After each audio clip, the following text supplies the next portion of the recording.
The secret to good crop yield is healthy soil.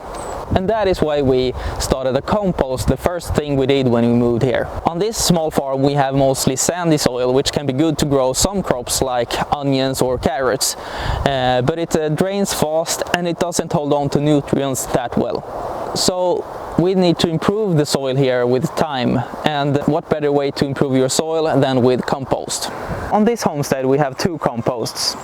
Behind me here we have the big compost pile. Right now it's a lot of brown materials, but the farther we go into summer, the more green materials will be added. A lot of grass clippings and weeds and so on. So here we have my worm compost, and I use a bathtub for my container.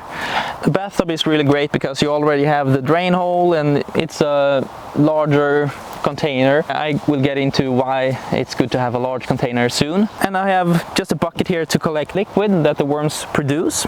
Over the drain hole I have a cloth just to filter out the breeze and so on. And then I have a layer of bedding straw just to make the liquid drain easily down here into the bucket. And over the bedding straw I have soil where the worms live. And then I just put their food, and that's kitchen scraps, on top of the soil. And let's talk about some things you need to think about when having a worm compost. And first of all, worms are a bit sensitive to heat. So if you live in a warmer climate, you should probably go with a larger container that doesn't heat up as fast as a smaller one would. And definitely put it in the shade like I've done here. I live in Sweden, so we don't have the warmest of climates, but some summers can get really hot. So I have taken some precautions and put it in the shade and in a big container. And now to the benefits with a worm farm. First of all, we have the worm castings, or essentially the worm poop.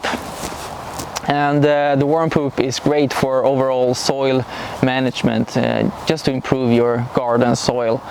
Just spread it in there and it will really make a difference. And then we have the liquid that I talked about. This you can add with water and have your very own fertilizer. Just water it over your crops and it will give them the extra boost that they might need. And lastly, the worms themselves. If you need to, you can just put some of the worms from the worm farm into your garden soil to help break down the old and dead organic matter and to irrigate the soil to help new roots to sprout. So composting is a great way to improve your soil, and it's really easy to do. If you have waste from your kitchen or garden, you just throw it on a pile and you will have a soil improvement for your next season. And it's also a great feeling knowing that something that you would otherwise just throw away now goes to give you better and more crops. I hope you enjoyed this video, and if you got some value out of this, please hit the like button and subscribe, and I hope to see you in my next video.